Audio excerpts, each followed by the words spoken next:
बात करने वाले हैं आपके निर्देशांक ज्यामिति और निर्देशांक ज्यामिति से पूछे गए 4 महत्वपूर्ण क्वेश्चंस को देखने वाले हैं। ठीक है, तो फटाफट इस वीडियो को शेयर करिएगा और अभी तक चैनल को सब्सक्राइब नहीं किया मेरे भाई सब्सक्राइब भी करिएगा। ठीक है, ये भी क्वेश्चन छोड़ेंगे नहीं, जितना भी प्रीवियस क्वेश्चन पूछा गया है सबका सोल्यूशन आपको देंगे। जैसे बोला है कि उस बिंदु को निर्देशांक ज्ञात कीजिए जो -4 पर 4 और 4 पर 0 मिलाने वाले रेखाखंड को आंतरिक रूप से 3:1 के रूप में विभाजित करता है। तो मेरे भाई इसका रूप क्या है, इसको कैसे हल करते हैं। देखिए -4 पर कितना है, -4 पर 4 है और 1 दिया है आपका, 4 पर 0 दिया है, 4 पर क्या दिया है, 0 दिया है। ठीक है, आपको इसको सॉल्व करना है और इसको बांट रहा है कितने के अनुपात में, इसको बांट रहा है सर 3:1 के अनुपात में। तो क्या करना है, 3 को आपको इधर लिख लेना है, ठीक है, और 1 को आपको इधर लिख लेना है। ठीक है, अब उसके बाद से क्या है सर, उसके बाद से इसके पहले में गुणा करिए तो -4 हो जाएगा और इसका इसमें गुणा करिए तो प्लस का 3 चौके कितना हो जाएगा, 12 हो जाएगा। फिर इन दोनों को आपस में क्या करना होता है, जोड़ना होता है। 3 और 1 कितना हो जाएगा, 4। फिर कॉमा, फिर 1 का गुणा इस 4 में करिए तो 4 हो जाएगा। फिर 3 का कमा 0 में गुणा करिए तो कितना हो जाएगा, 0 हो जाएगा। फिर इन दोनों का भाग करिए तो 3 और 1 कितना हो जाएगा, 4। देखिए 12 में से 4 गए 8, 8 का आधा करेंगे तो 8 का 4 से भाग करेंगे तो कितना आ जाएगा, आप कहेंगे सर 2 आ जाएगा। इसका भाग करेंगे तो कितना आ जाएगा, 1, यानी कि 2,1 आपका क्या होगा, राइट आंसर होगा। ठीक है, ऐसे ही करना है आपको क्वेश्चन। जैसे अगला क्वेश्चन देखिए, अगला क्वेश्चन दिया गया है, खुद से बता सकते हैं। माइनस का 1 कमा कितना दिया गया है, 9।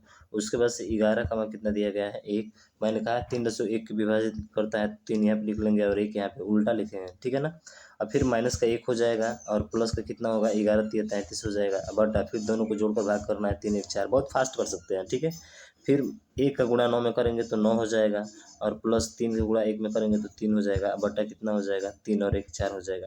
तो मेरे भाई 33 में से 1 जाएगा, 32 है, 32 में 4 का भाग करेंगे तो आ जाएगा 8। इसमें नहीं है, इसमें नहीं है, इसमें नहीं है, केवल ऑप्शन नंबर डी में, तो डी इसका राइट हो जाएगा। देख रहे हैं ना कितना फास्ट कर रहे हैं आप लोग। ठीक है, अगला क्वेश्चन देखिए, इसमें बोला है कि वह अनुपात ज्ञात कीजिए जो, अब थोड़ा सा ये सवाल अलग हो गया। 4x प्लस दिया है, y बराबर कितना दिया है आपका, ये दिया है 13। ठीक है, तो इसको मान लेंगे इक्वेशन नंबर फर्स्ट।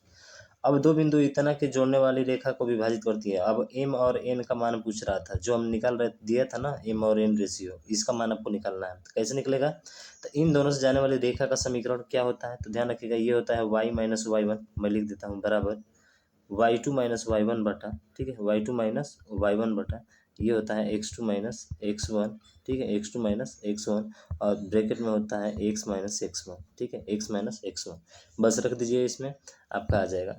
तो y माइनस y1 का मतलब क्या होता है सर, y माइनस y1 को, ये x1 है, ये y1 है, तो y माइनस कितना हो जाएगा, आप कहेंगे सर y माइनस 6 बराबर y2 माइनस y1। ठीक है, y2 माइनस y1 का मतलब 1 में से 6 को घटाना है, तो 1 में से 6 घटाएंगे तो कितना हो जाएगा, आप सीधा कहेंगे सर 5 हो जाएगा। x2 माइनस x1 यानी कि 6 में से 1 घटाएंगे तो भी कितना हो जाएगा, आप कहेंगे सर 5 हो जाएगा। फिर x माइनस कितना है, x1, यानी x माइनस x1, तो x तो नहीं पता है और x1 पता है आपको कितना सर, x1 पता है 1। बस अब इसको हल कर दीजिए तो ये तो कट जाएगा, तो ये आ जाएगा y minus 6 is equal to x minus 1। जब इसको इधर की तरफ लेकर आएंगे तो कितना हो जाएगा, आप कहेंगे सर ये y माइनस एक्स बराबर माइनस का 7 हो जाएगा। ठीक है, अगर इसी को मैं सीधा करना चाहूँ तो सीधा भी कर सकता हूँ ना, तो अगर माइनस से भाग कर दूँ तो ये हो जाएगा एक्स माइनस वाई बराबर क्या हो जाएगा, 7 हो जाएगा। इक्वेशन नंबर कितना हो गया, सेकंड हो गया। अब यहाँ से m और n का मान हमको निकालना है, तो पहले x और y का मान निकालना पड़ेगा। सब मैं मिटाता हूँ। ठीक है, अब x और y का मान निकाल सकते हैं भाई साहब आप, तो आप कहेंगे बिल्कुल सर निकाल सकते हैं। कैसे निकलेगा, तो देखिए यहाँ पे दिया है आपका x माइनस वाई बराबर कितना आया है, आपका आया है सर 7।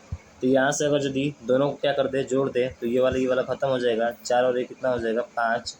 ठीक है, और 13 7 कितना हो जाएगा, आप कहेंगे सर 20, यानी कि 5x बराबर 20 है तो x बराबर कितना हो जाएगा, आप कहेंगे सर x बराबर 4 हो जाएगा। तो जब x बराबर 4 है और इसमें रखेंगे तो y बराबर कितना हो जाएगा, आप कहेंगे सर y बराबर यहाँ पे आपका कितना हो जाएगा, तो y बराबर यहाँ पे हो जाएगा। ठीक है, अगर x बराबर 4 रखेंगे, ठीक है ना, 13 7 20 था, 5 से 4 बार में कट गया तो x बराबर 4 आ गया। y का मान तो इसमें रख देते हैं, अगर जैसे 4 को 16, 16 में से 13 जाएगा तो 3, y का मान कितना आ जाएगा, आप कहेंगे सर y का मान यहाँ पे 3 आ जाएगा। ठीक है, y का मान कितना आ जाएगा मेरे भाई, 3 आ जाएगा। बात आपको समझ में आई है, बिल्कुल सर। अब समझ में आ गई तो एक x बराबर फार्मूला होता है, क्या होता है, ये होता है m x2 प्लस m, यहाँ पे सॉरी यहाँ पे n होता है, यहाँ पे होता है प्लस, ठीक है, n x1 बटा m प्लस n होता है। तो x का मान आपको पता है कितना, 4, तो ये 4 बराबर हो जाएगा एम एक्स टू का मतलब होता है एम एक्स टू का मान आपको पता है, एक्स टू का मान पता है ना मेरे भाई, ठीक है। ये x1 x2, ठीक है। यहाँ पे एम x2 का मान का मतलब यहाँ पे हो जाएगा x1 और यहाँ पे आपका क्या है x2 यानी कि 6 है, तो गुणे यहाँ पे 6 हो जाएगा प्लस, ठीक है, प्लस एन का मान हमको नहीं पता है, निकालना है। और x1 का मान कितना है सर, यहाँ पे 1 है, तो गुणे 1 हो जाएगा। अब बटा आपका m प्लस n हो जाएगा। अब इसको सॉल्व करना है आपको, चलिए इसको सॉल्व करते हैं। तो यहाँ पे देखेंगे तो ये हो जाएगा आपका 4m प्लस 4n हो जाएगा बराबर, ये हो जाएगा 6m, ठीक है, और प्लस ये हो जाएगा n। तो 4m में से 6m घटाएंगे तो माइनस का कितना आ जाएगा, इधर आएगा 6 तो कितना हो जाएगा 2m हो जाएगा बराबर, इधर इसको लेकर जाएंगे तो माइनस का 3m हो जाएगा, तो माइनस माइनस खत्म हो गया भाई। तो m/n बराबर क्या आ जाएगा, आप कहेंगे सर m/n बराबर 3/2 आएगा, यानी कि 3:2 के रूप में क्या करेगा, उसको विभाजित करेगा।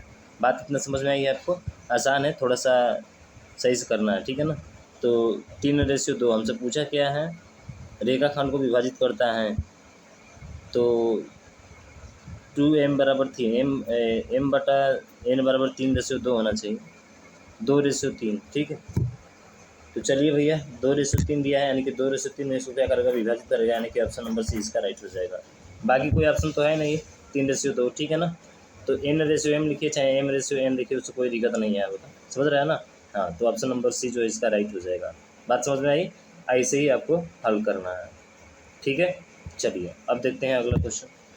यदि यहाँ इतना द्वारा किस प्रकार रेखा को निरूपित करता है, तो सीधा निकालिए, ये x का गुणांक इधर, इसका बटा a1/a2, ठीक है। अगर a1/a2 निकालेंगे तो 6 बटा कितना हो जाएगा 2 बराबर कितना आएगा 3। फिर निकालिए b1/b2 निकाल दीजिए यहाँ से, तो b1/b2 का मतलब माइनस का 3 है y का गुणांक, ठीक है, और यहाँ पे y का गुणांक माइनस का 1 है, तो ये भी कट जाएगा, तो ये भी कितना आएगा सर 3 ही आ जाएगा। फिर c1/c2, तो c1/c2 जैसे यहाँ पर निकालेंगे मेरे भाई, तो ये 10 बटा कितना आ जाएगा 9 आ जाएगा, जो कि ये डिसाइड कर रहा है क्या कि a1/a2 बराबर है b1/b2 के, पर नॉट इक्वल टू है c1/c2 के, नहीं ना बराबर है। इसका मतलब ये जो होता है ये भैया समांतर होता है, क्या होता है, समांतर होता है, तो ध्यान रखिएगा समांतर होगा, ऑप्शन नंबर भी इसका राइट हो जाएगा, ठीक है। अगर यदि बराबर नहीं आता है, अगर तीनों बराबर आते हैं, तो वो जो होता है संपाती होता है, एक के ऊपर एक होता है, ठीक है। वो कैसा होता है, वो संपाती होता है, एक के ऊपर एक, ठीक है ना। और उसके बाद से अगर यदि a1/a2 not equal to b1/b2 अगर आता है, तो समझ लीजिए वो प्रतिच्छेदी होता है, यानी कि दो रेखा एक दूसरे को क्या करती है भाई, एक बिंदु पर काटती है, उसका द्वितीय हल होता है। ये चीज़ भी आपको ध्यान रखना है। मुझे आशा है सारा चीज़ जो आपको समझ में आ गया होगा। तो आप इस वीडियो को ज़्यादा से ज़्यादा शेयर करिएगा, और अभी तक चैनल को सब्सक्राइब नहीं किया मेरे भाई तो सब्सक्राइब भी कर लीजिएगा, ठीक है। तो मिलते हैं नेक्स्ट वीडियो में, तब तक ले जाएँ, जय भारत।